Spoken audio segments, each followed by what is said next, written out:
That should say we're recording. Great. Welcome everyone. Thank you for joining us this evening for our open class, and I hope it will be helpful for you. Before we begin, I would just like to begin with an acknowledgement of country on behalf of me and the team here this evening, and would like to pay my respects to the traditional custodians and rightful owners of the land. For me, I live and work on the land of the Wurundjeri people, and pay my respects to them and to their elders, past, present and emerging, and also to anyone with us who identifies as being Aboriginal or Torres Strait Islander origin.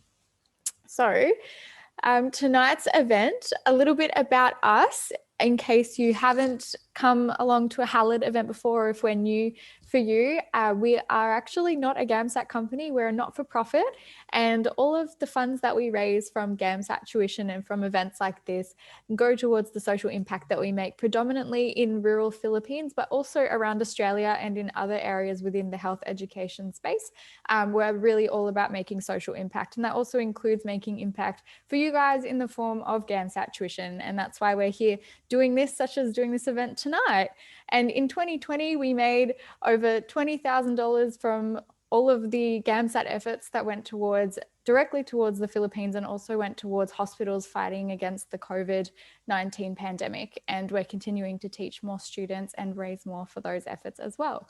So that's a little bit about us and a little bit about your tutors tonight. My name is Sarah. I run the GAMSAT and Med Entry program at Halad to Health. I also tutor a little bit Section 1 and Section 2, but not so much anymore. You'll mostly see my face at events and things like this. And I'll pass you over to Max so he can introduce himself. Hey guys, how are you all doing? It's so good to see you all here. I'm Max. I'm one of Halad's new Section 1 tutors, and it's great to be here. Thanks, Max. And Mark. I don't know if Mark's like... Hey guys, my name's Mark.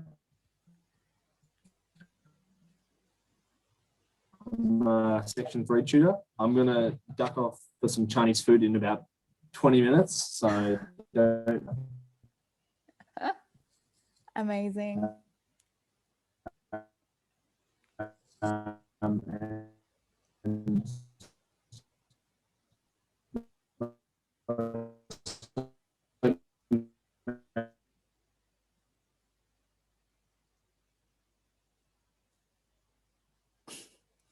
I think Mark died.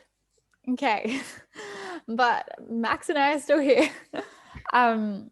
So Max will be going through Section 1 this evening, Mark through Section 3. I'll run you through Section 2. I'll give you a little bit of a heads up about what we'll be doing, and then I'll actually pass over to Max. So we're going to spend a little bit of time, maybe 35 to 40 minutes, just on each section, going through some exercises together to give you like a little bit of an idea of how we would typically run a class, because this is pretty much an open class or an open opportunity for you to sit in on one of our classes. It's nice that there's not too many of you here tonight. That actually means it will feel more like our class sizes where we run through things really intimately. So feel free to put your cameras on. I know it can be nerve-wracking, but it's really helpful for us. It makes it more interactive and we can see your faces and feel like we're talking to people. And also it's really helpful if you're willing to sort of put forward your ideas, have a go at answering questions. We'll try and make it interactive and engaging that way. And if you want to ever answer something anonymously, feel free to use the chat and write it privately to whichever tutor is doing something or presenting at the time. And through that same token, if you have any questions, just feel free to shout out. I have like a shout out policy. Just feel free to ask your question.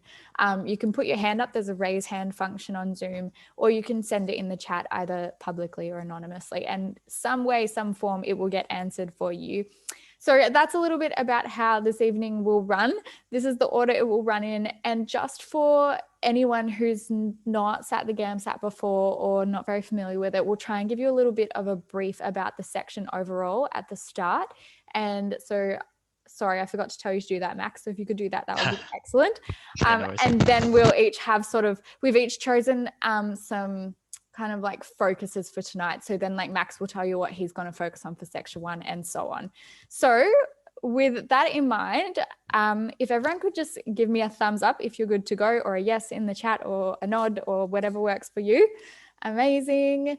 while you're doing that, I'm just going to grab, I know this has minimized the screen for you for a second, but I'm going to grab something that will also be helpful for you this evening.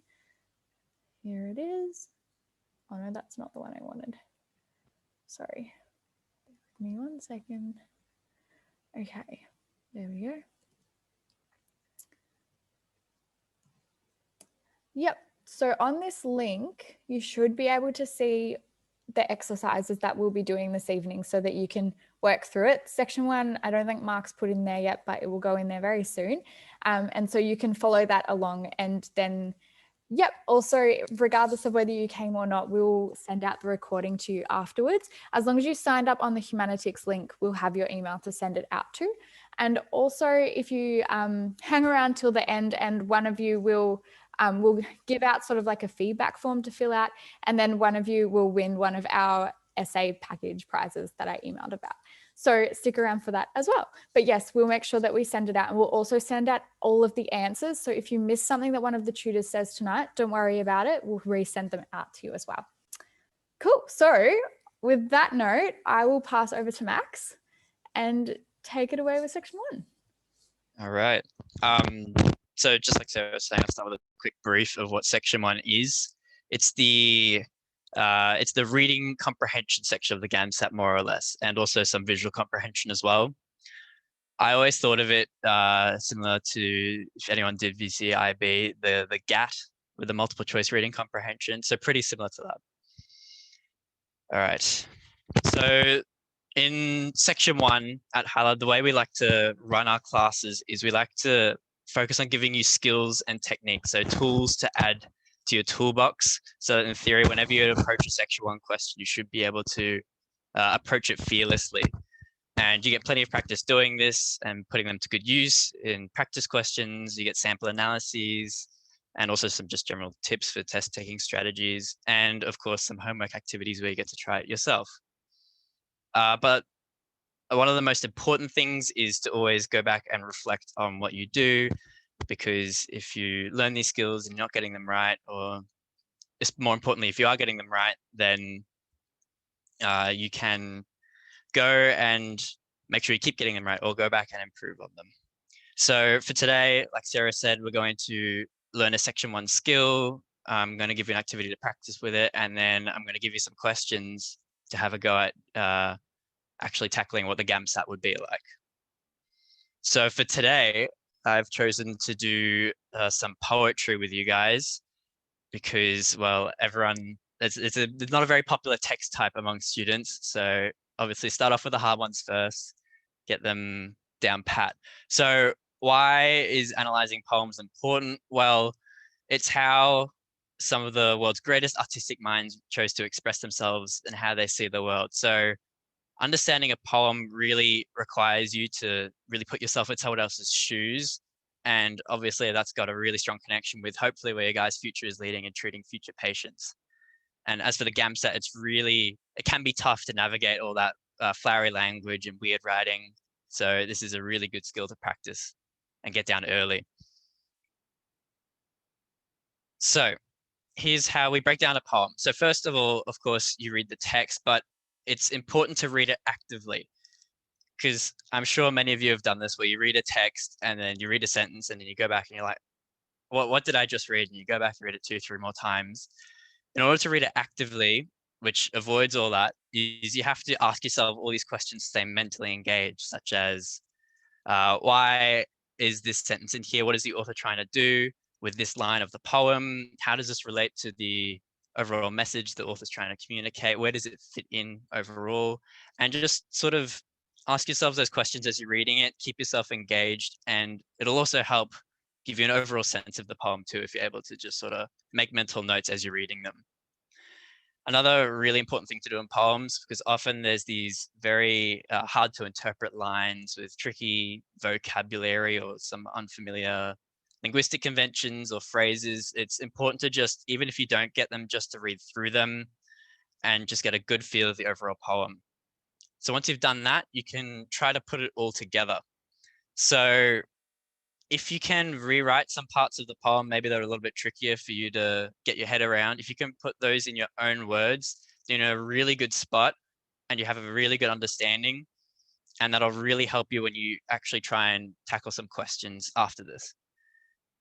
For those really unfamiliar parts or those tricky words, context is your friend. So you can see where in the poem that line might fit, what's said before, what's said after, and maybe hopefully you can get a clue and have a stab maybe at what the poem is trying to say.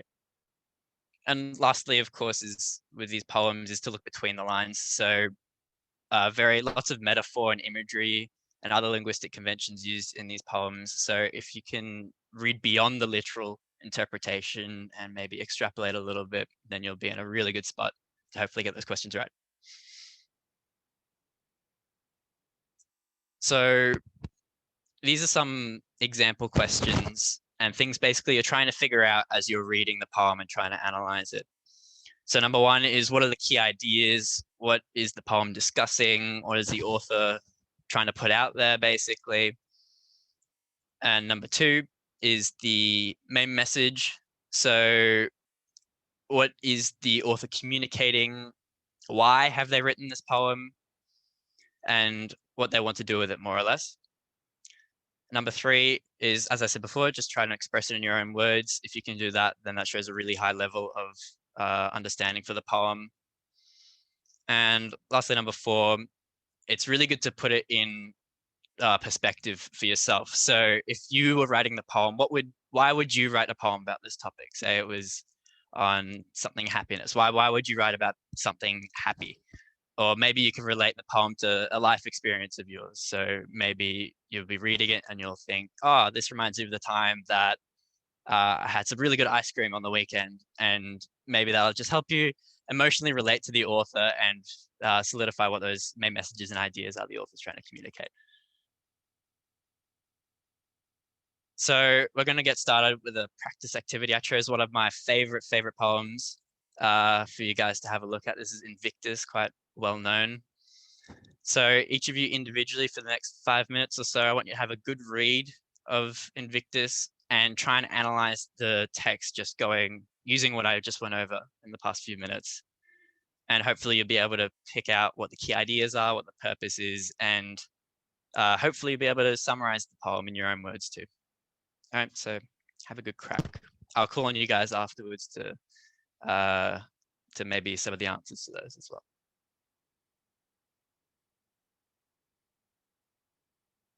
Any questions as well, feel free to shoot them my way. Say something through the chat as well.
Just a question from Sadaf. How long should it take to answer these questions in exam time? These questions won't be given to you per se in the GAMSAT because of course it's multiple choice, but the questions will probably be asking about this, like what is this? They won't say what is the key idea, what is the purpose, but the kinds of questions they'll be fishing for that sort of idea. These are, so for 3 section 1 multiple choice questions, you can expect maybe between reading the poem, probably 5 minutes. Yeah, 5 minutes is a good aim to have.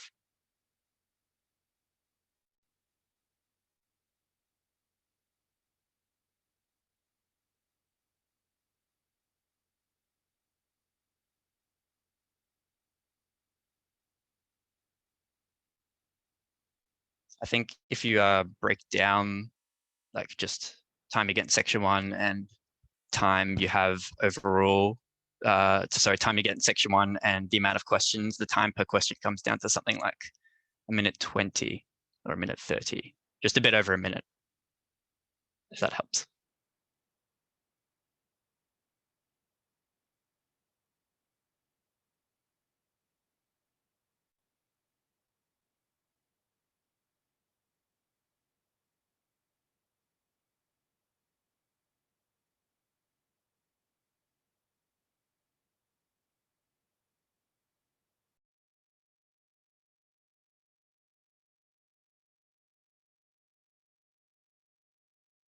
All right, so hopefully you guys have had a good read now. I think it's been about 5 minutes. So would anyone like to come and share what they think this poem, what the purpose is, what the key ideas are, how they interpreted it, interpreted what the author was trying to put forward? No one? I will pick some names if no one comes forward, just because it's good to get you guys interactive, get the most out of the session if you answer.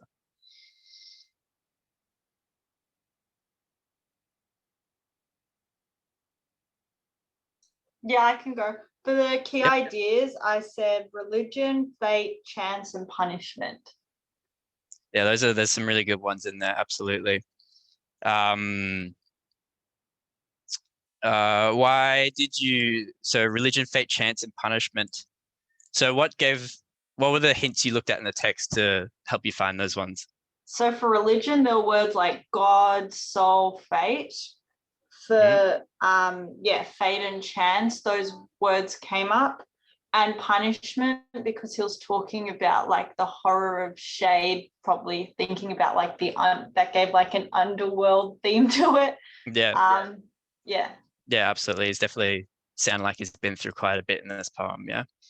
So those are really good, and I think you've hit the nail right in the head there. It's really good to look at the vocabulary of the poem, just the general semantic field of all the words used. So, like you pointed out, gods, hell, horror. So you can really see the religious themes and punishment themes and all that coming through. So really good job on that. Just the next slide, please, Sarah. So yeah, these are the ones I wrote. So strength and resilience through suffering and free will and fate. And religion's actually a really good one there too, I actually left out. As for the purpose, sorry, I didn't really give you guys a chance to answer that one, my bad. But I wrote here was to affirm that the human spirit is unconquerable, even and especially in the face of adversity. So if you read the poem, you see that this guy is going through a lot, had a huge suffering in his life, but despite that, which is really important, he keeps going on. And that's basically what the poem's about. Just some context for that, the author of that poem suffered tuberculosis all his life and had legs amputated. He was born in 1875, so really put that into context. Not that you guys are expected to know that, but if you put that into the poem into context, you really see those themes shine through and why he wrote it that way. All right. So next slide, thanks. So that you guys have had a read, hopefully done some practice on your own. We heard a great answer from Shana. Now let's use what you've learned, hopefully, and have a crack at some actual GAMSAT practice questions to do with a poem. So we're going to put you guys in breakout rooms, and you're going to read the following text, and then there's 5 GAMSAT questions after that to answer. So we want you to answer these as a team, get some group discussion on, get to know the people we put you with, and then in about 10 minutes we'll bring you back, and I'll go through, I'll pick some people, to answer the questions, tell me why they pick certain questions. All right, let me just sort out some breakout rooms first.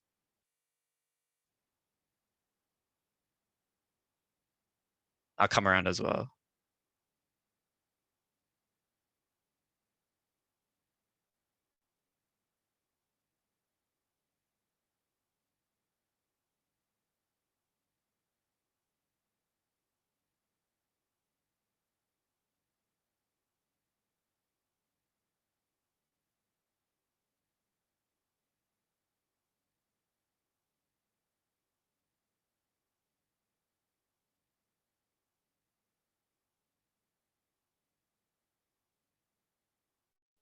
All right, that should work. See you guys soon.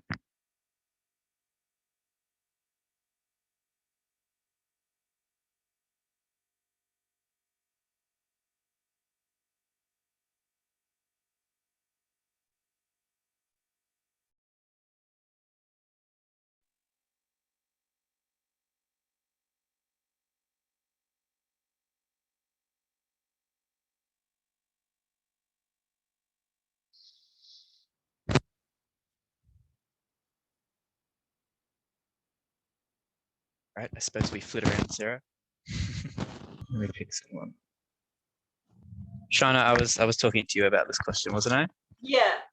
All right. You said it was like the last two sentences that showed that it was unspoken because, saying that when the words, that if she let the words drip from her mouth, she'd be broken.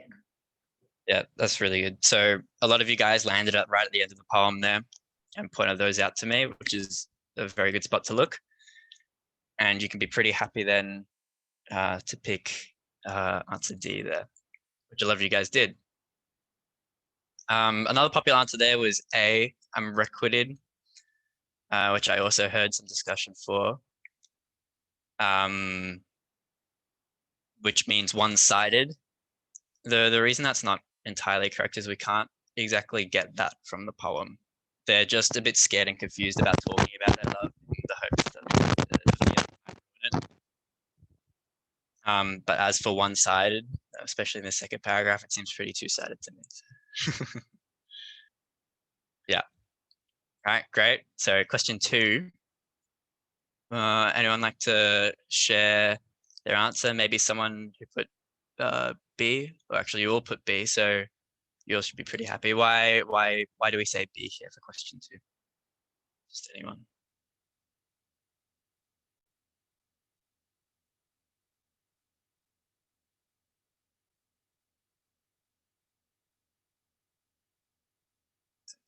Audrey, did you put B for this one?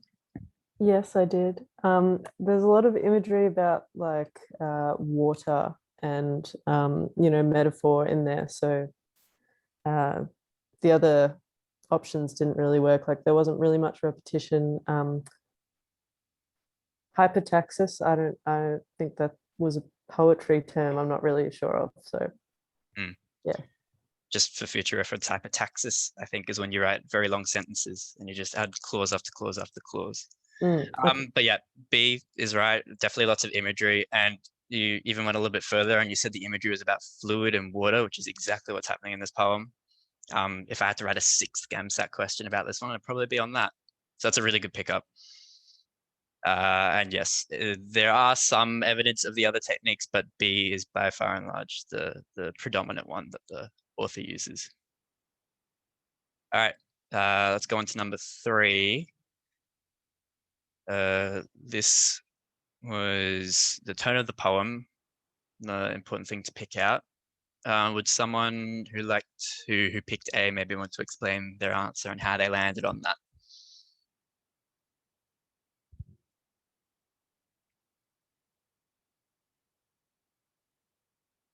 I'll just go for a stab.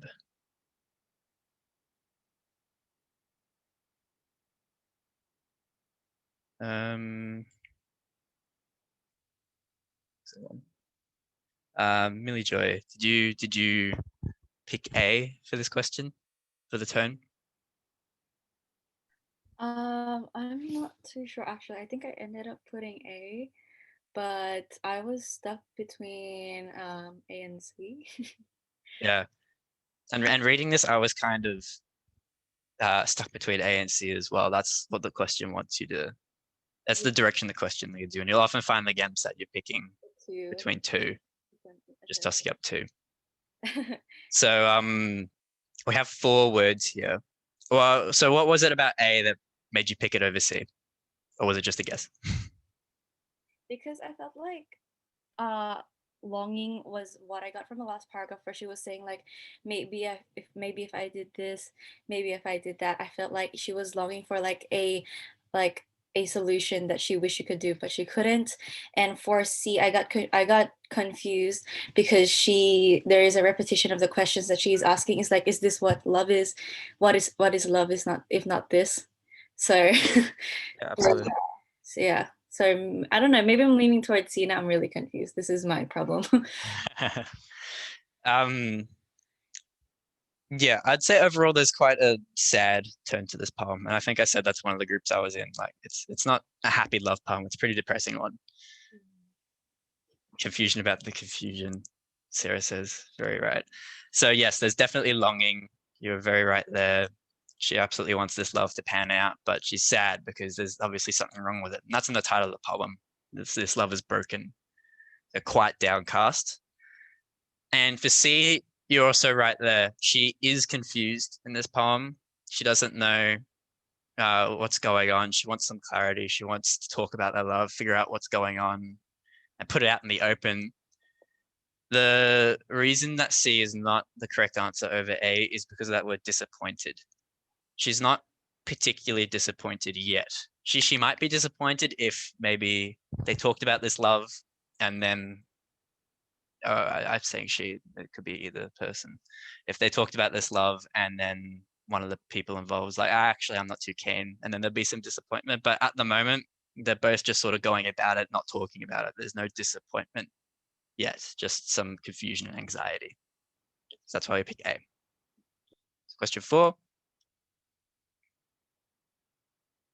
is,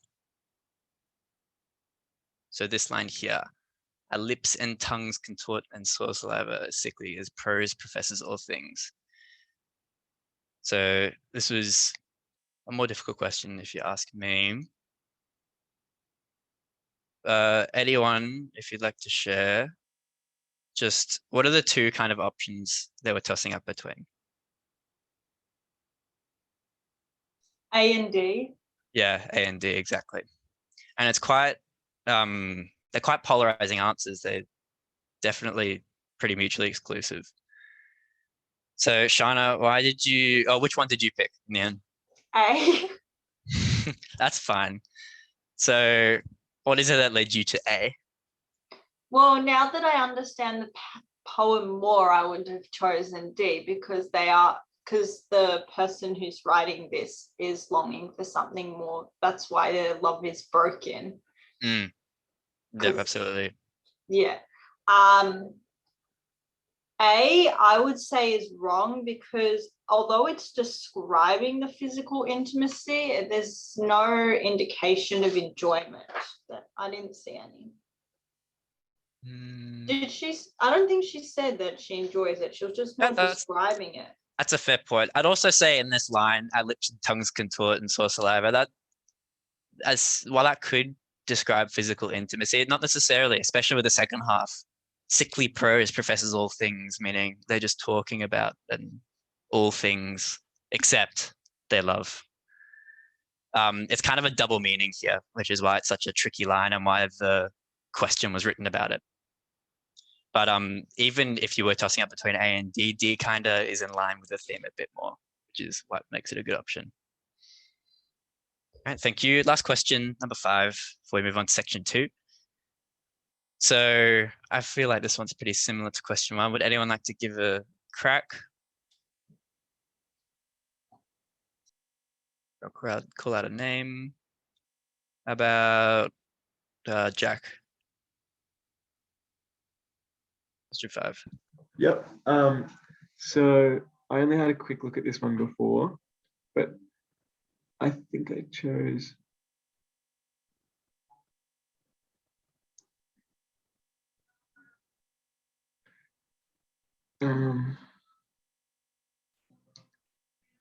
Maybe B.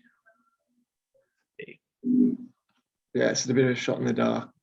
No, it's good. It's broken because they fail to understand what true love is and are yet to comprehend the difference between what love consists of and what it doesn't. So what led you to B? Just that they aren't talking about, they're not communicating about their love, and they're like obviously lustful, but I'm not sure they don't completely understand it. Yeah, and B was of course the sort of distracted answer we were going through before. Sorry to burst your bubble a little bit, but B is not the correct answer. D is there. What I don't like about B here is they fail to understand what it is. I think there's kind of an assumed knowledge. It's reasonable to assume in the poem that they know what love is, or rather they know what they're trying to look for. But failing to understand means they have no clue what they're doing. It's kind of got that negative connotation to it, where the poem itself is quite neutral. If we look to D, which is the other popular answer I saw on the poll, and the correct answer, it sums up the theme of the poem quite well with the unspoken love. They're scared to say what they truly feel, and that's why it's unspoken. And if they put it out in the air, then it'll damage completely what they have. And love is currently incomplete. And that's kind of what the last paragraph is saying there. The things that, what is the line? Drops that never fall are the ones that matter most. So if you take that metaphor and apply it to love, or what they're trying not to say, it's the words that aren't said are the ones that matter most. So they're very scared to let something out lest they damage it. And that's why D is the correct answer. But good try there. Good try. Very close. All right, I think that's all from me. Just one more thing at the end here. There's also the answers in the following slide after the questions is reflection. So it's all well and good to do all these GAMSAT questions, but like I said at the start, absolutely go back, figure out what you were good at, what you weren't good at, and how you'll improve. And what you're good at and what you aren't good at are equally important to reflect upon.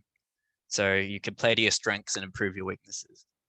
So I know when I was doing the GAMSAT, I kept a little bit of a logbook about how I went, and I'd highly recommend you guys do that as well. I think that's it for me though. Thanks for playing along, guys. Sorry if I picked you from the crowd, but hopefully you enjoyed it. I'm gonna now pass to Sarah, who will take you through section 2. Thank you, Max. Yay, thanks Max. Incredible. And so much more. Obviously, Max just tried to pack a bunch of poetry tips and things and somewhere to start off with. Obviously, there's so much you can delve into with poetry and so many things that we can recommend. And I think something that could be helpful would be spending some time reading poems. And I was speaking to one of the groups and said, you know, usually I only read a text once because that's usually sufficient for me to sort of like gauge what's going on. And if I read a text more than once, then I get lost and I zone out and whatnot. But with poems, I always have to read them at least twice without fail, even if I'm just reading one for enjoyment. So poems are a different kettle of fish in terms of literature style, and that's very much the same with the GAMSAT. So if you feel like you're struggling with them, maybe leave them for a bit and come back to them. Maybe it's different techniques than you use for other text types. Lots of different things that you can use that can help you with poetry, and feel free to like search for those things that work for you. So yeah, awesome. Well done for giving it a go, and thanks so much, Max, and great text type to select for this evening. We've just got someone to let back in. We're going to totally change tack now and move on to section 2.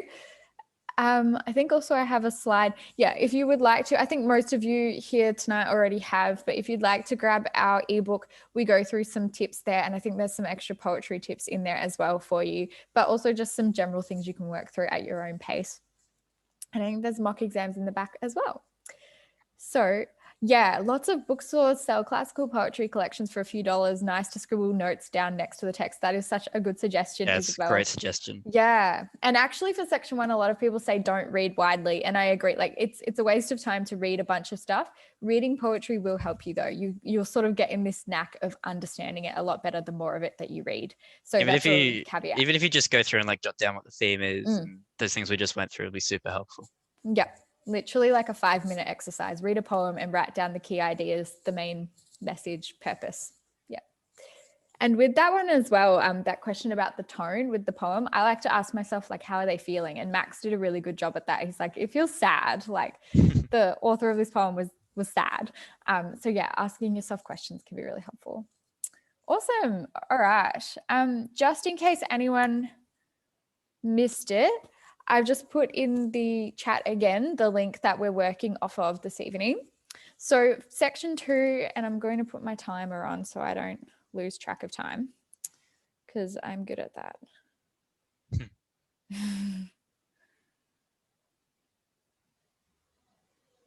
Okay. So we're not going to get through all of section 2 tonight. Also, you might have noticed on the sign up link already, if not, you can go and check it out now or after this event, that we're running another one of these in a couple of weeks, and I'll sort of pick up where we leave off from tonight in terms of building on skills. So with section 2, if you haven't sat the GAMSAT before, I'm going to make sure you know what's going on. All good. We're just starting section 2 now, Sam, and you can watch the recording after for section 1. So you haven't really missed anything. You're not jumping in the middle. And if you've sat the GAMSAT before, it'll be some good practice for you and maybe a different approach. So section 2, the idea behind it is that you'll be given a prompt, and then with that prompt, your job is to write a written response to it. Sometimes we overcomplicate this section and think that something's expected of us, which isn't, or get this idea that you have to follow a particular formula, or I don't know, people just get told things that aren't necessarily true about section 2. So I wanted to debunk some of those things tonight and show you like one way that you can approach section 2 that might be helpful for you, and also just help you get you thinking about the prompt and getting ready for the September GAMSAT that way. So in terms of section 2, when we teach classes on this at Halad, for me, the structure is very much that you start at the start with coming up with ideas and getting familiar with pulling apart the prompt, and then start building your own essay through planning, synthesizing what you're actually thinking about writing, and working on your structure to actually execute something. For me, I really don't care what way you say it or how you say what you want to say. I just want to hear what you have to say about the topic, and that's what we're going to focus on this evening. So today's class, we're going to work through a prompt. I've put 2 prompts on the worksheet. One of the prompts I will be showing you as an example, and then you're basically going to copy me with your own prompt and bringing your own ideas to that prompt. So one of the saddest things for me is when I read a student's essay and it's absolutely brilliant, but they've written it on the wrong theme. So if you have done GAMSAT before, you will be familiar with this. If you haven't, I'll show you a little bit more about that. But basically, when you get given a section 2 prompt, you'll have 4 to 5 quotes or comments, and they'll be able to be synthesized into an overall idea or theme. Now that theme should guide what you then write about. It doesn't mean you have to write on the quotes or write exactly what they're saying or agree with them or disagree with them. It's a prompt, so it needs to prompt your thinking, but you still need to show how your thinking somehow connects back to that overall theme. So how do you actually work out the theme? I have sort of 3 steps, and then I'm going to show you those, and then you're going to have a go at it. So the first step I like to do is each quote or comment I analyze separately. So I'll read it, I'll ask myself maybe what it means, might put it in my own words. I might literally just read it and do nothing and be like, oh, I don't like that quote, and I'll just sort of remember it. So it doesn't mean that you have to analyze like when you analyze a book and you write lots of things down. It just means you need to make sure you actually read every quote on its own so that you don't accidentally hyperinflate or ignore any of the quotes. After that, compare and contrast them. And that could literally mean you noticing, okay, like the first one I read was all about happiness and the second one was all about sadness. Okay, cool. And so then you know that the overall theme isn't going to be happiness. The overall theme might be emotions, or the overall theme might be coping with feelings or something like that. So comparing and contrasting them is just seeing, like, are they all in the same boat, or are they all coming from different boats? And I need to look for a bigger overall meaning or theme. And then that comes to number 3, identify what ties them together. These 3 steps will be super easy for you if the comments or quotes are really straightforward, which sometimes they are. Sometimes the quotes and comments will be sneaky, and don't be surprised if ASA gives you something sneaky, and you'll have to really work hard to understand what the overall theme is. So these 3 steps might take you 1 to 2 minutes to do if it's a more complex theme. So tonight I've tried to give fairly easy themes, but also something to consider is going away and like looking up some harder ones, or looking at some and properly pulling them apart, regardless of how easy or hard they seem to you, so that you don't miss anything. So this is the example one I have come up with. I'm going to maybe pause for 30 seconds so you can all just read and absorb the comments a little bit, and then I'll show you how I pulled it apart.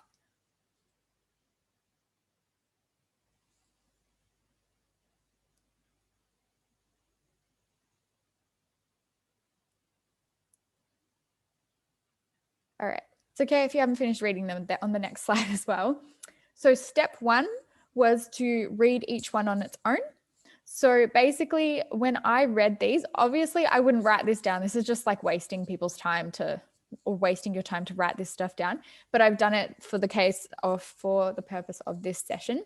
So when I read the first quote, what I thought about is how we need to have some level of pride so that we have some level of dignity, and that we can't have dignity exist without pride. So that's sort of where my thoughts naturally went. With the second quote, my thoughts instead went to when people choose to or refuse to forgive, it's prideful and hurtful to oneself. So that sort of goes well with this one, because this one's sort of about dignity, and this one's about refusing to forgive is like holding on to your pride and your dignity. So that way I'm sort of doing step 2 of comparing and contrasting as I go.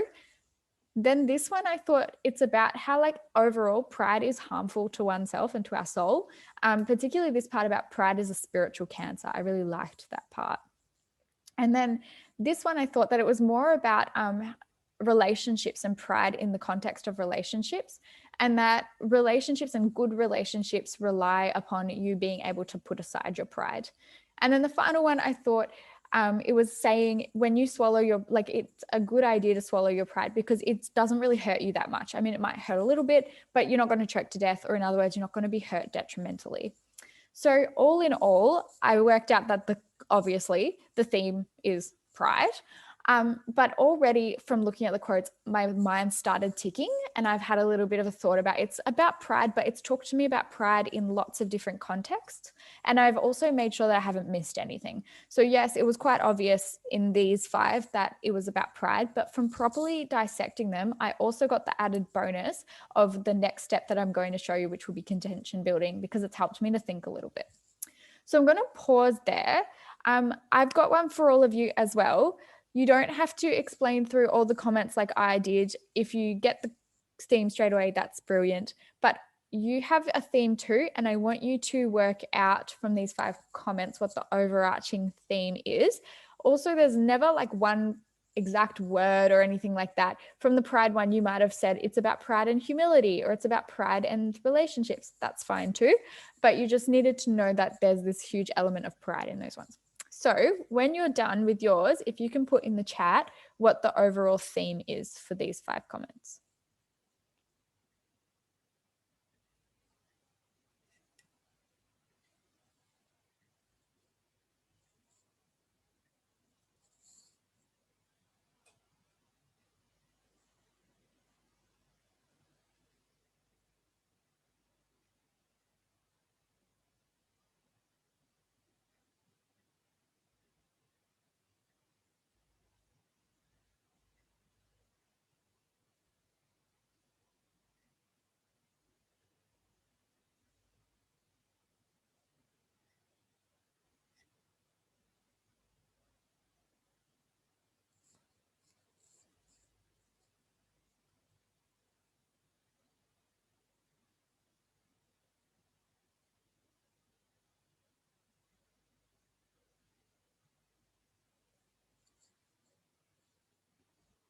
Awesome. So we have dignity. Someone else has private messaged me dignity.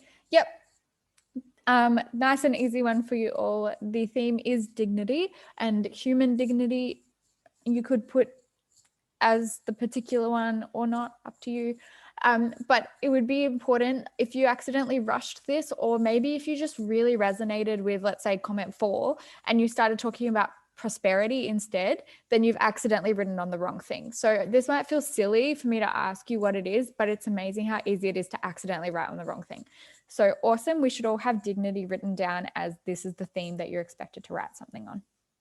So what do you actually do after you work out what the theme is, particularly when that's really only like the first tiny little part of what to do when you see the prompt? And probably the next best thing to do is come up with your contention or your thesis. Now, I will say some people might come up with their ideas first and then come up with their contention. That's okay too. Tonight, I'm going to go with, we're going to look at finding a contention first. So in terms of what is a contention, how do I build a contention? Just as a note, your contention is not rewriting the theme, and it's also not just relisting one of the quotes. So for example, with the pride one, I can't just write, this is an essay on pride, and that is my contention. Like, of course it's an essay on pride. That's the prompt you were given.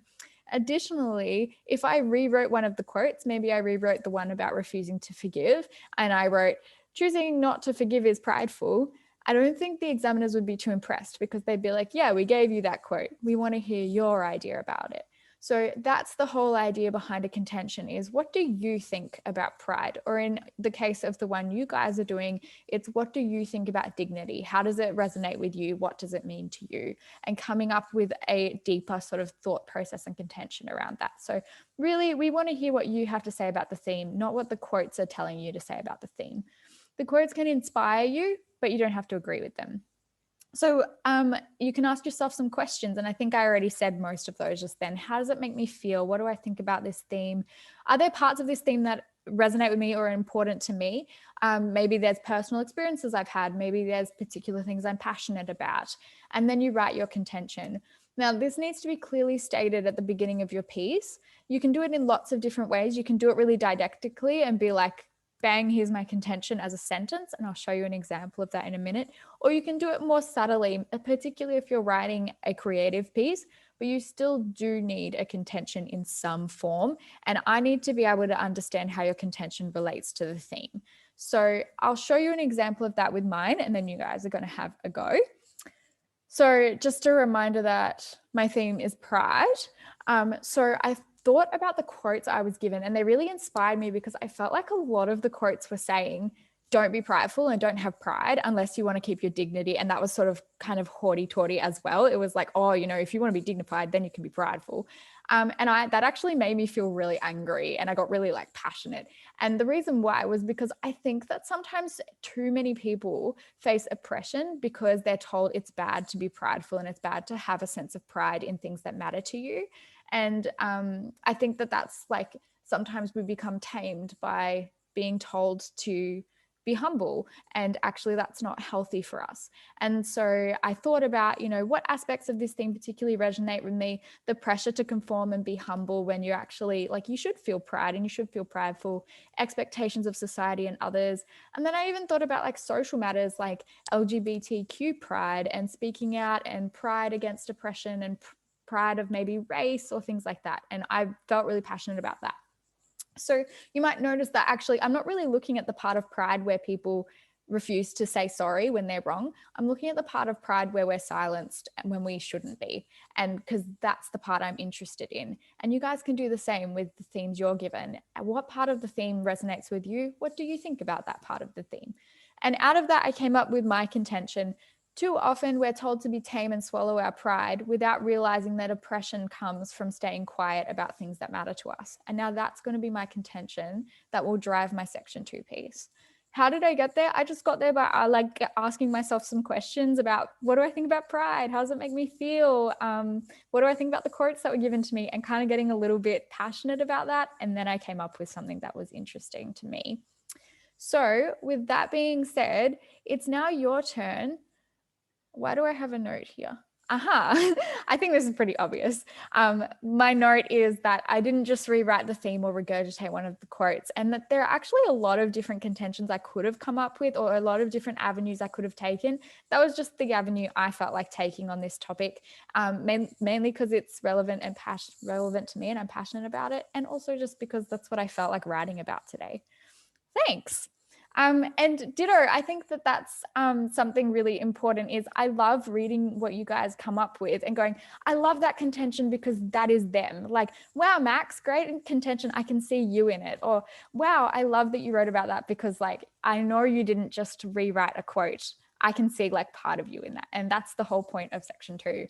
So literally exactly the same thing. I'm going to challenge you to that, Isabel and everyone else. With your dignity one, what do you think about dignity? What does it make you feel?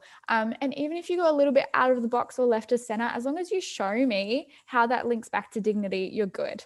So I'm going to give you 5-ish minutes. When you've got your contention good to go, actually, I have a little poll so that I know when people are finished.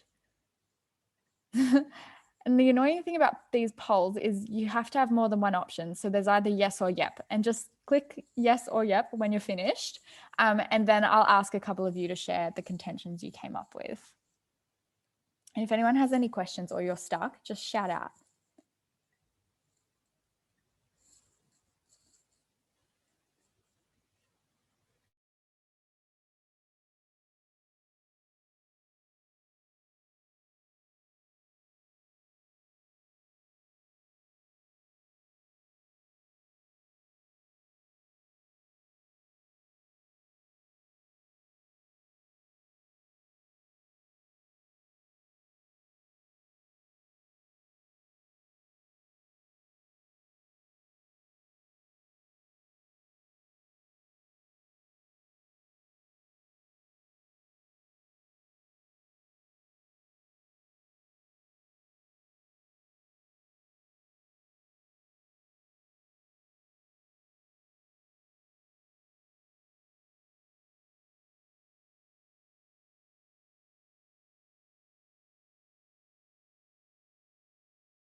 Okay, so it looks like quite a few of you are done. It's okay if you're not, or if you just got stuck, that's okay too. For those of you who are happy with, or maybe not even happy with it, but who have a contention that they've solidified or come up with, could you chuck it in the chat? If you feel brave, put it for everyone to see. If not, put it anonymously, and yeah, we'll go from there. Anonymously as in you can send it privately to me and I won't out you.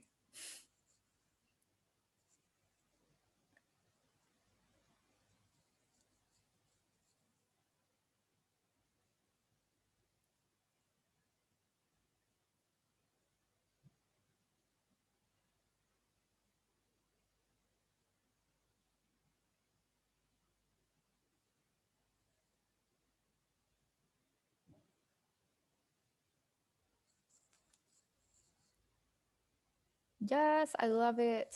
No human life is more dignified or worthy than another. None worth more or less, and each and everyone deserves their basic rights and needs to be met. Love it. Everyone is worthy of dignity, irrespective of caste, religion, appearance, or gender. Amazing.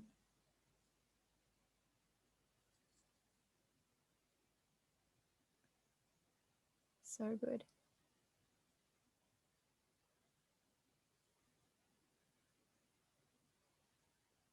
Having dignity is part of what it means to be human. Awesome. Yeah, we're all like feeling a similar realm of passion with this topic in terms of humanness, dignity, worth, worthiness. Amazing. Yeah, and keep them coming. If you're still writing yours, keep them coming.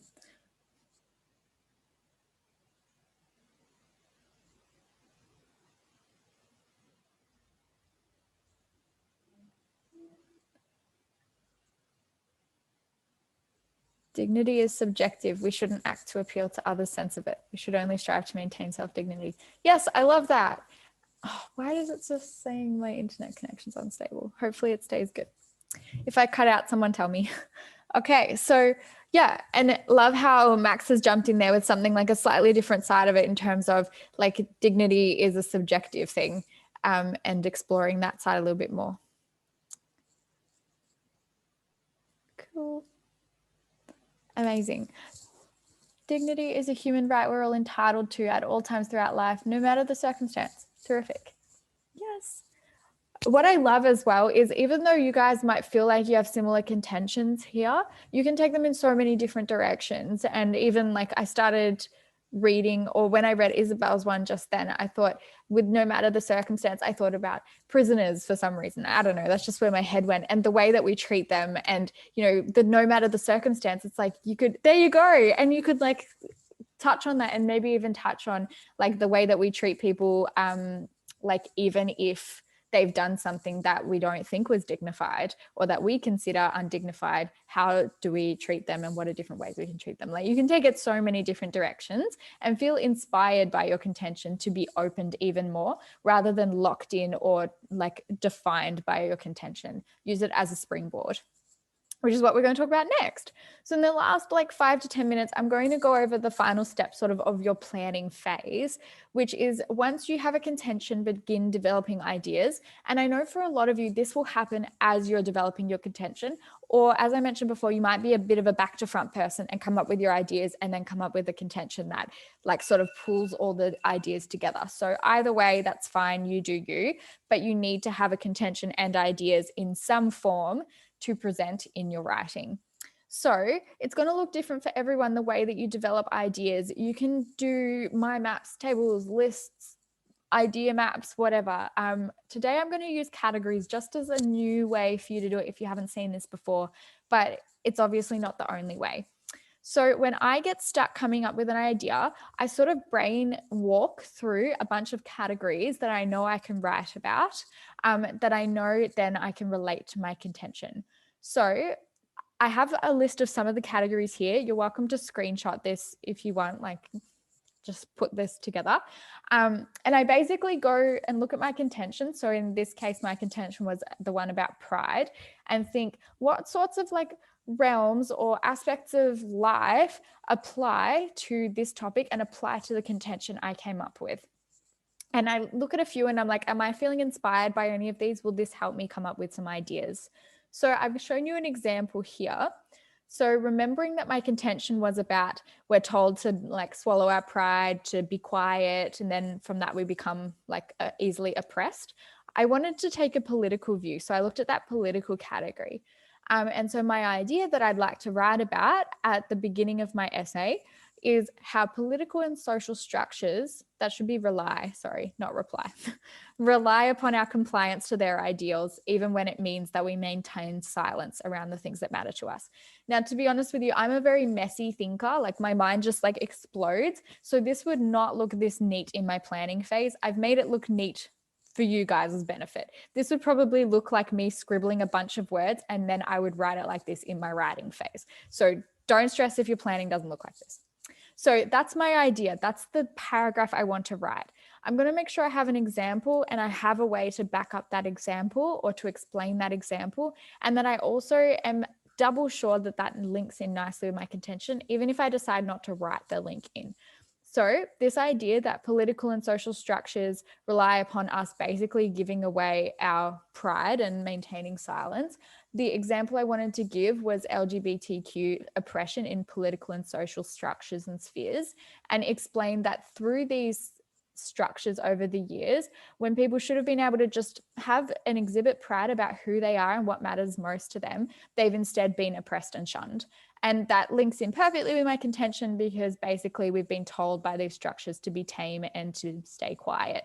And I could give more specific examples in here, such as the legalization of gay marriage only happening a few years ago in our country, and how that's a great example of how politically and then trickling down socially, we basically made it illegal for people to be who they were and exhibit pride. So that would be my paragraph one, or maybe that would be one of my main ideas that then I decide to split into paragraphs. But that's a core idea that I've come up with that I want to use. From that idea, it would make sense for me to then spend another paragraph talking about how this affects people, and spend another paragraph talking about solutions and ways that we can exhibit our pride whilst ensuring still that there's social safety. Because obviously if people just go and I guess like mental social vomit out who they are, that can also be dangerous because there aren't boundaries there. So that could be something I could discuss. So basically what I'm showing you is you get the prompt, break it down.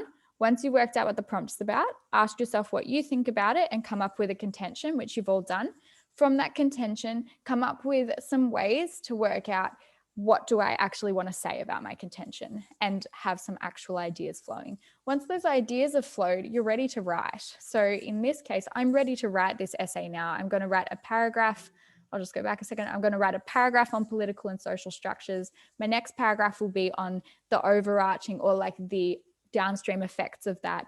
And then I'm going to come up with a final like sort of tie-in paragraph of solutions. And that's going to be my whole piece. So hopefully that gives you a bit of an idea of where we're headed with this kind of thing. What I would like you all now to do in your last 5-ish minutes is come up with one idea to support the contention that you came up with. So I would encourage you to have a go at picking one of these categories that matches the dignity contention you came up with.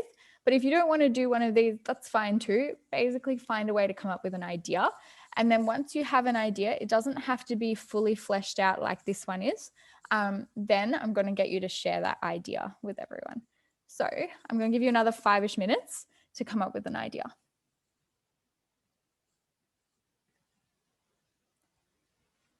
Here's my finished poll. There it is. Okay.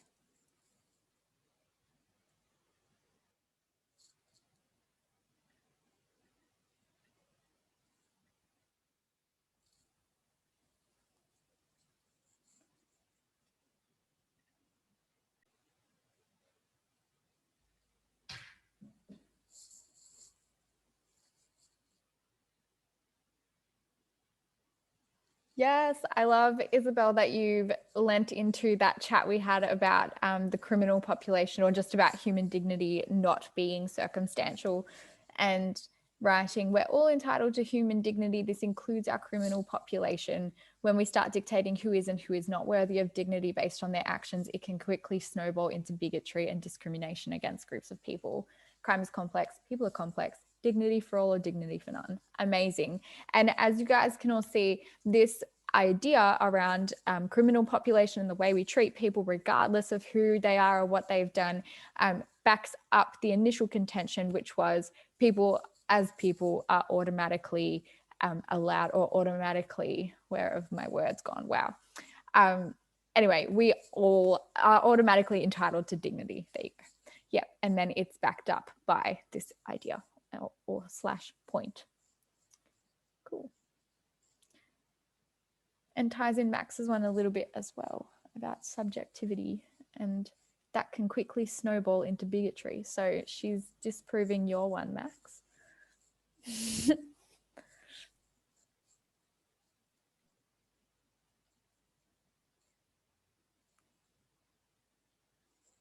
That's something that's really cool about section 2. You can write whatever you like, and you can do well with writing about whatever you like. Yeah. Even if like the marker disagrees with you. Yeah, that's actually, just while anyone else is writing their ideas down, that's something I really love about section 2, and a good section 2 marker. Just if any of your friends or you get someone to mark your writing and they seem a bit biased, or it seems like they're being unfair because they disagree with you or they're finding holes in your argument, that's not the way that section 2 is marked at all. It's marked as, I want to hear what you have to say about the topic, and if you can show me why you're saying that and give me like reasons that matter to you, then great. That's the point. Yeah. So make the reply a spicy one.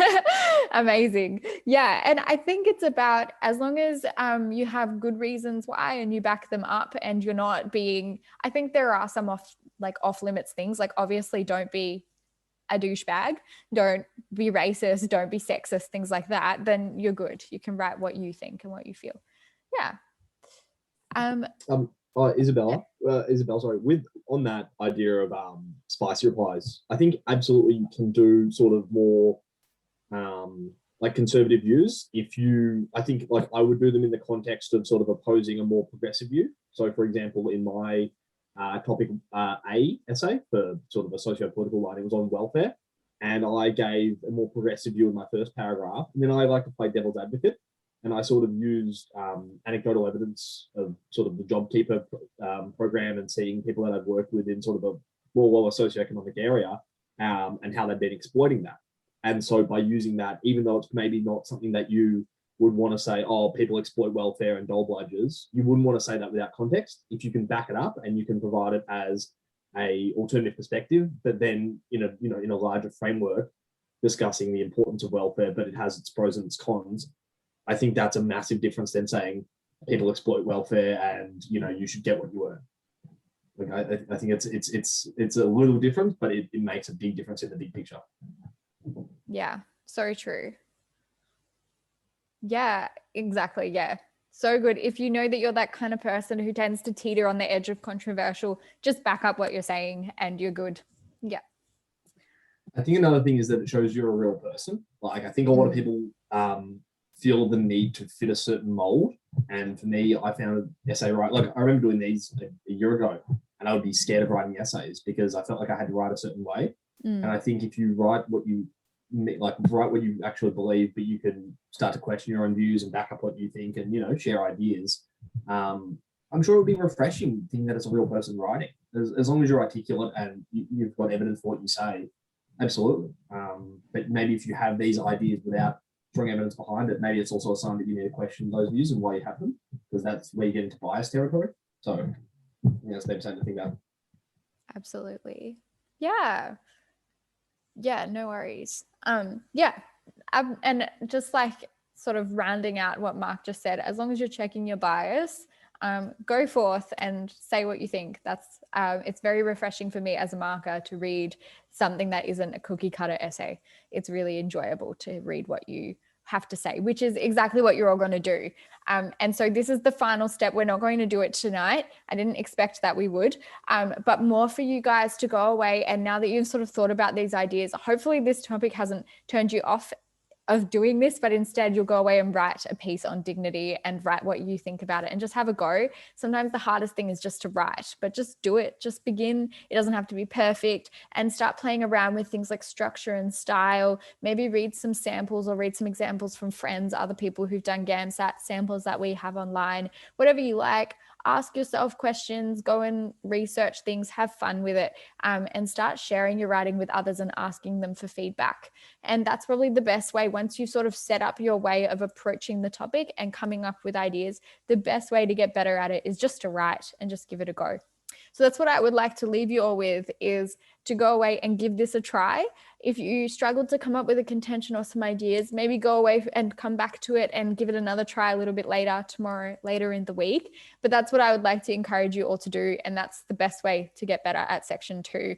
And hopefully you've learned something and picked up some little tips along the way this evening, or just gotten a good chance to practice at a new prompt. With that, thank you so much. Before I pass on to Mark, just in the interest of time, if anyone has questions, pop them in the chat and I'll answer them for you, or we'll put them at the end. So I'll just pass on to Mark for some section 3. Awesome. Thank you, Sarah. I'm going to screen share, so bear with me, guys.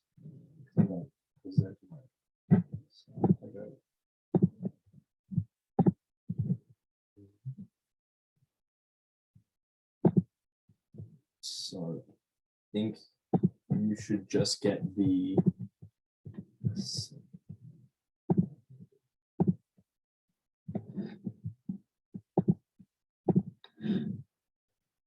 So can you now see my notes, or you guys just see the slides?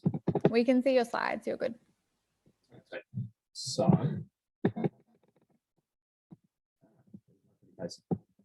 So my notes for this says, "Hi guys, I'm Mark."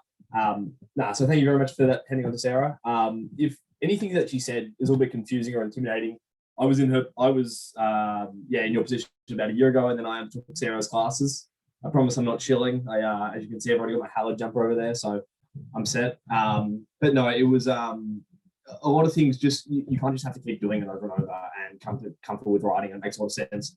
And one thing Sarah said that really resonated with me was that if you get your writing up to a certain level, even if on the day it's below that, like I think I didn't finish my second essay and I was still more than happy with my section 2 scores. So if you get them used to a certain level, even if you're consistently up there, even with the pressure, and like you guys might find that the sound of people typing was super intimidating for me. Like I think the first 5 minutes I just went blank.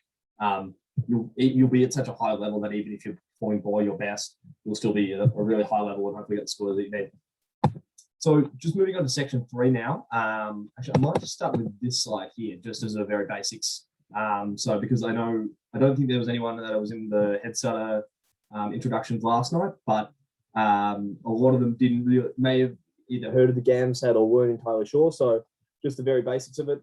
Section 3 is 75 questions and you've got 120 minutes. So 2 minutes per question. It's nice and easy to keep track of.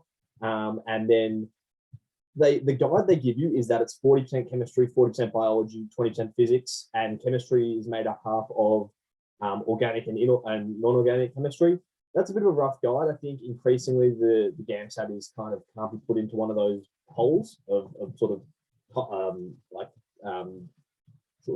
chemistry or biology. I think it's increasingly becoming graphs and problem solving, but it's a good framework to work with, and it also really helps you identify your strengths and weaknesses. So with Halad, I think as the GAMSAT sort of evolved to become more of a problem solving and less of a textbook knowledge, we've sort of evolved with that same mentality. And so we're focusing on improving skills. We use small group sizes. I believe my Headsetter class is 8 students. And we got the chance to have a quick chat with them all last night, find out where they're at. And then that allows me and whoever else to tailor our work to each individuals. Because, for example, a lot of people might be coming from a biomed background. That was my experience. I was an honours student, having done biomed last year. Obviously, my preparation is going to be vastly different to an arts student or someone who may have a completely different background, where I didn't need to learn what the periodic table was, but I was scared to write essays. And I think it's a really important thing to learn to really, before you start to go on this journey, is to really check in with where you are, what your skills are, what's your background, and really, it's a bit of a hard thing, but to become really objective and analytical about yourself, and that becomes increasingly possible as you do more and more questions. So kind of with that in mind, tonight we're going to go through a 5-problem question, and hopefully as we go through that, some of the things we'll talk about make a bit more sense. So yeah, we're working through in group-led discussions, kind of what you've seen tonight, and it's well designed for students who are motivated. So we'll throw more than enough content at you, and it really is a case of you get what you put in. Like we have these 4-week head starters that we're just about to start, that have pre-work, they have the classes, they have work afterwards. It'll be more than enough, and you won't really need to do much outside of that. But if you're really just, rocking up just before the class, half-assing it, coming out, you probably won't be too thrilled with the scores. So I think it's something to really, the GAMSAT is really a mental test as well, and a test of your level of commitment. So each week we're going to go through key text types, so different types of graphs, diagrams, tables, reactions, equations, and this is as opposed to sort of working through individual topics. So we're not going to go teach you what chirality is and spend a week going through that, and you can use textbooks for that, because that's really not the best way to spend your time. So more we just go through the key skills, how to improve them, how to analyze key text types. You would have seen, similar to what Max has done with poems in section 1. It's a similar process, but in a scientific context for section 3, and how to improve these key skills and really look through questions and pick out the key information as quickly as possible. Because we have to keep in mind that you do have 2 minutes per question, and we work through GAMSAT style questions, and then we discuss it. And maybe it's a little bit intimidating at first. I hope for some of you, the problem I'm going to show you, it may be familiar, some of it may be very intimidating, but unfortunately you do just need to jump in at the deep end in section 3, and eventually you'll improve and improve, because it's really not in your best interest to just work for a textbook, as maybe, and it's a bit of a jarring thing, I will say, if you're someone coming from a biomed background or science where it's pretty much rote learning and the amount of work that you put in is direct proportional to the scores you'll get. I think if you go in expecting that, it will be jarring, so just keep that in mind. And so I've just put together a little taster of the section 3 intensive. So it's 5 questions. What we'll do is we'll break into groups. It should be in the Google chat. There's 3 questions at the start, and then there's a little additional information, and then 2 more questions. So maybe if we break into, I think Sarah's going to break us up, and we're going to go try the first 3 questions. So as a rough guide, it should take 6 minutes. So at 7:50 or 7:51, depending on where we break in, that should be a rough guide of, okay, by exam day where you should be at, and just try and work your way through this question. So you should work off the Google document, and then I'll explain through the questions.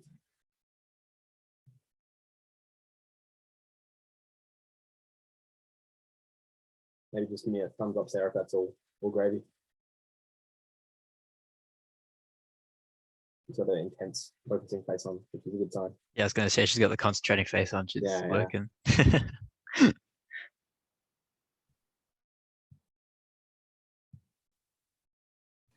Yep. Awesome. Thank you very much.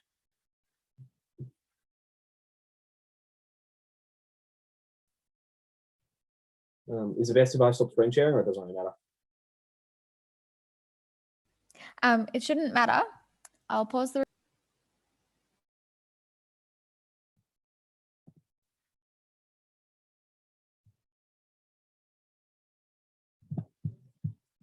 I think we've got some of them back. I think when they're like 17 right in. Yes, wait.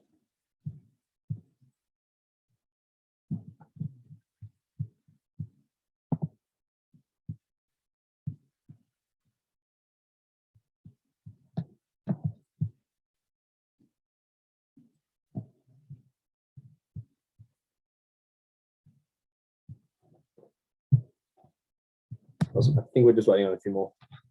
So I've got 0% of people voted. So if you just want to put in your polls for the questions, guys, hopefully this isn't a case where people are voting and I can't see it. So maybe if you could also comment when you've voted.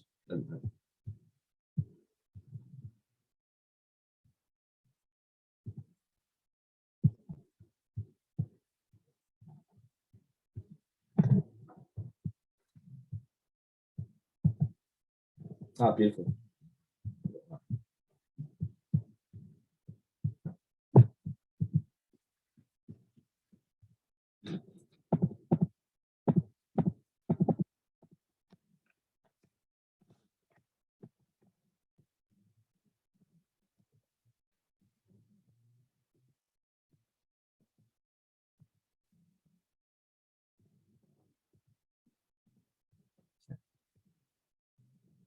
we've got a couple answers in. So if you're not sure yet, guys, just maybe just chuck in a guess, or might just give another 30 seconds, just because I think it's important to remember that these things are pretty strict on their time. So if you're thinking, geez, I don't have a clue yet, it's probably a sign of, okay, this is the timing I want to be getting at by the time you're doing it in either September or March. So I'll give another 10 seconds.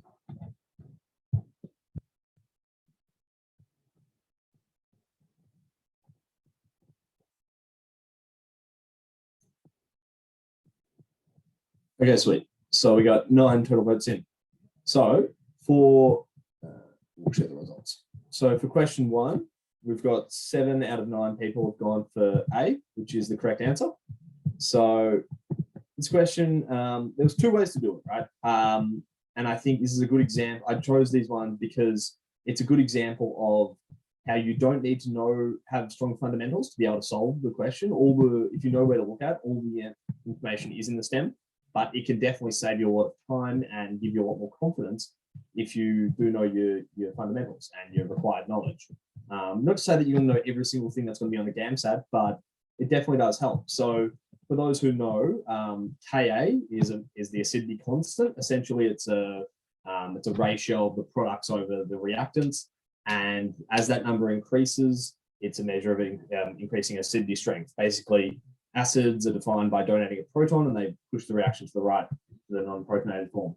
So if you're aware of that, you understand that the smallest number here will be the weakest acid. So 10 to the negative 12 is 0.00000000631. So that will be the smallest number. So if you kind of were comfortable with that and know your chemistry, you could just put in A straight away, and you've probably bought yourself a minute and a half later down in the exam. Alternatively, if you weren't as comfortable with this and you just went for a problem solving, we know from the STEM that the pKa of these indicators is around the pH at which the color change will be observed. And so for an indicator to change color at a lower pH, which is a measure of higher acidity, it must have a low pKa, and therefore it will have a high Ka. And using this logic, the acid with the lowest Ka, it will be the acid with the lowest Ka value, which is alizarin yellow R. So there's 2 different ways to work through that one. But yeah, it's sort of, it definitely can help you out, especially generally with STEMs. The easier questions will be the first 1 or 2, and then it'll generally be increasing difficulty as you go along. So generally you'll find that the first question or 2 you can probably get quite easily, especially if you have strong fundamental knowledge. For the 2 people that went for methyl orange, I would just say that that is the Crescel red. So it's neither the smallest nor the largest number. So with these ones, generally you can find, even though there will sometimes be some tricky answers, because that answer is in the middle, Crescel red is a larger number than it, and alizarin yellow R is smaller than it. Sometimes just try and think, if you're not too sure, you could probably tell that the weakest acid will either be the highest Ka or the lowest Ka. So sometimes in that situation, you can just get yourself into a thing where you're guessing between 1 or 2 values. So that can you can buy yourself a few questions over the setting of 75 questions. So moving on to the next one. This is a bit of a trickier maths one. Sorry, Sarah's going to share screen.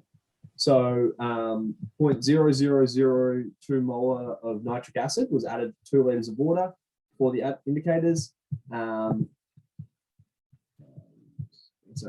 Add to separate samples of the solution. And what are the respective colors when bromo, Crescel green, and methyl orange were added to the solution? So here we have, just change a little bit.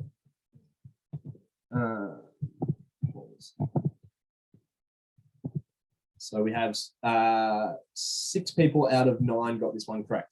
So awesome job. So for this one, it's a little bit of a mathsy one. So with the molarity given of nitric acid, we are able to convert this into a pH. So when this is dissolved, using your basic chemistry formulas, the concentration related to N on V, so the number of moles divided by the volume, so you'd simply divide 0.0002 by 2 liters. to get you to 0.0001 molar. And you should know that pH is a measure of concentration from the related equations. And then, so we figure out that we have working with a pH of 4. From the table, we have bromo crescel green has a Ka value of 2 times 10 to the power of -5. So pKa will be just under 5. And methyl orange has a Ka value of 3.98 times 10 to the -4. So pKa a little bit over between 3 and 4. So this is also testing your log value, log understandings. And then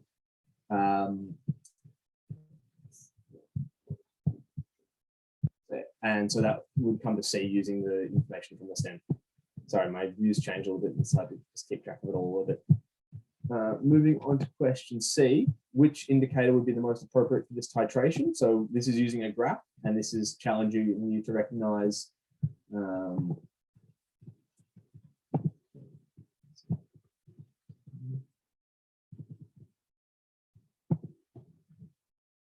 so this is challenging you to recognize the equivalence point. And for the record, sorry. So question, we had 3 for A, 3 for B, 1 for C, 1 for D here. And the correct answer was C. So in this question, it's challenging you to see the equivalence point. So essentially where the line turns into a straight gradient. And what you want to do is vertically split that about halfway. So the pH of it being about 8. And then you work from there with the Ka values.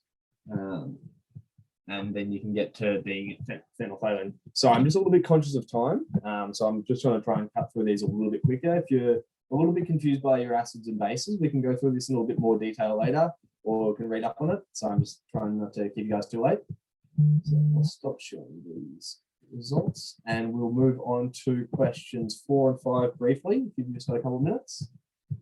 For question 2, the answer was C. So we're working, so that was testing your max and your log values, work on that. And then question C was challenging you to work off the graph. And the answer for 3 was C. So I might get you guys back into breakout rooms again if I get no, Sarah's disappeared on us. You might, oh no, Sarah's still there. So I might get you guys, actually Sarah, maybe just. I can organize it if you want. Yeah, sorry, would you guys, Sarah, would you rather breakout rooms or just to stay in here for the next 4 minutes just for questions 4 and 5? Up to you. We might just stay here just to make life a little bit easier. So there's quite a few moving pieces at the moment. So I might just give you guys, I might go 5 minutes. So at 8:07, we'll go through these ones. So for this, just being given a little bit more additional information. Oftentimes in the GAMSAT, they'll just give you a little bit of extra information. So it's still, you'll still need to use the information provided in the earlier part, but also considering the extra part to work through these next questions.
Okay, we'll just give you guys 1 or 2 more minutes to work through it.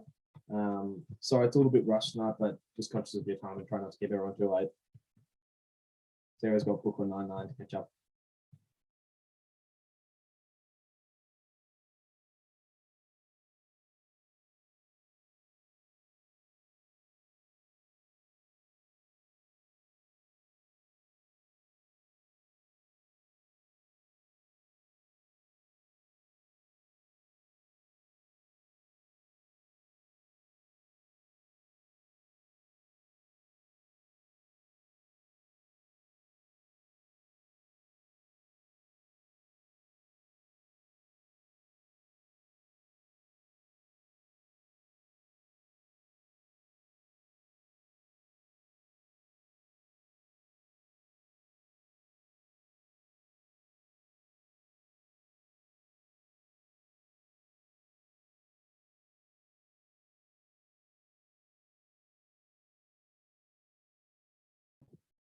Okay, we might wrap it up there, and I'll just go through these last 2 quickly, try and get you guys out of here not too long.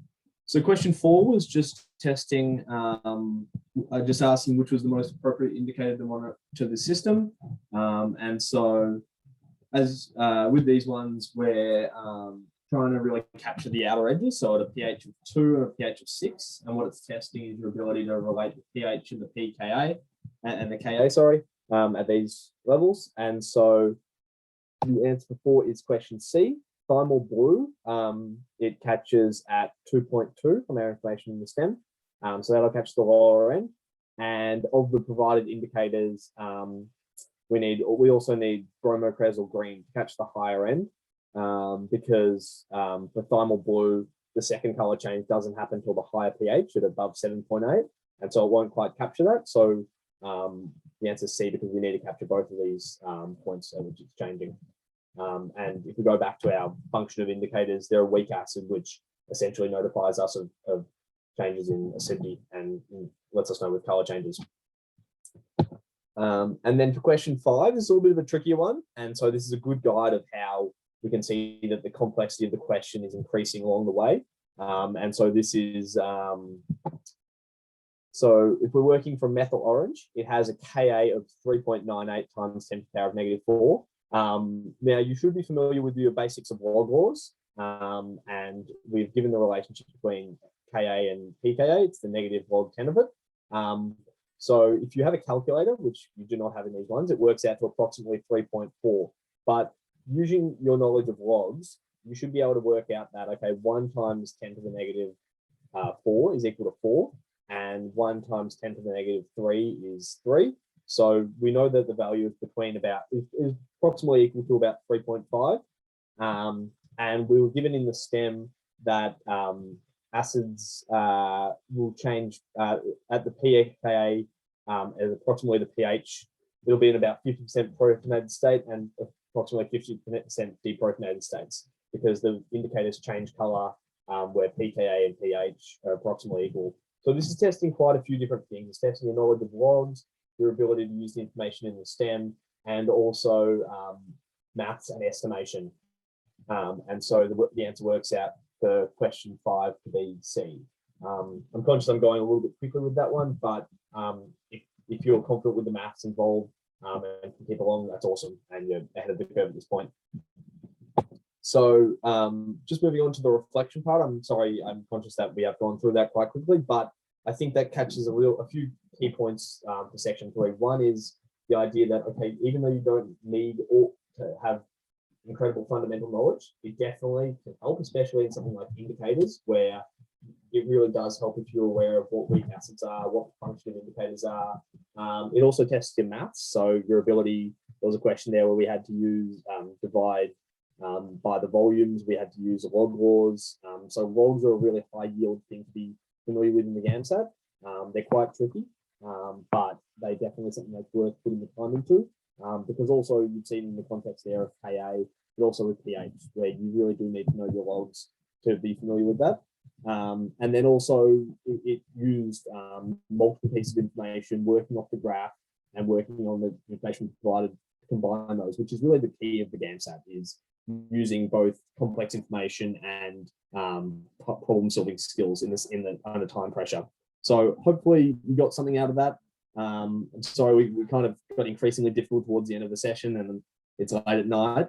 Thank you, Max, for jumping on the chat. So yeah, so kind of going back to what Max and Sarah have touched on with these questions, you will struggle at first. I really struggled at first with these, and the way you get better is reflecting and working through your weaknesses, and eventually you just increase bit by bit, and you get to the point where what you find may be one of your weaknesses can turn out to be something you definitely get stronger at, but it definitely requires you to be objective and really look at, we provided here, what was I good at, what did I struggle at, and how will I improve?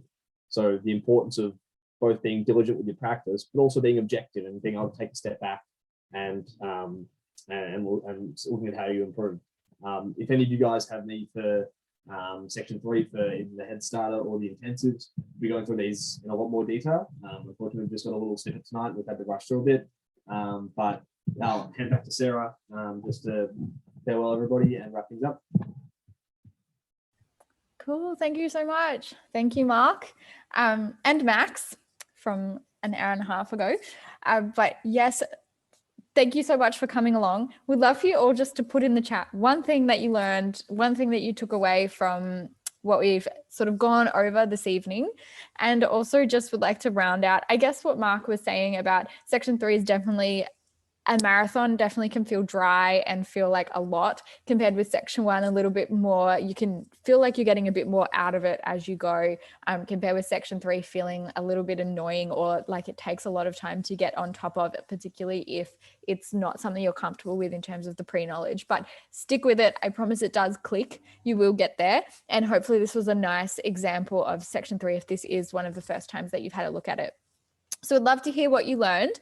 Feel free to reach out to us as well if you have any questions or anything else. I learned to plan an essay and more about titrations. Yes, amazing. Yeah, it definitely took me back to like year 12 chemistry with those titrations there. And essay planning will help you so much, even just like those thought processes through topics.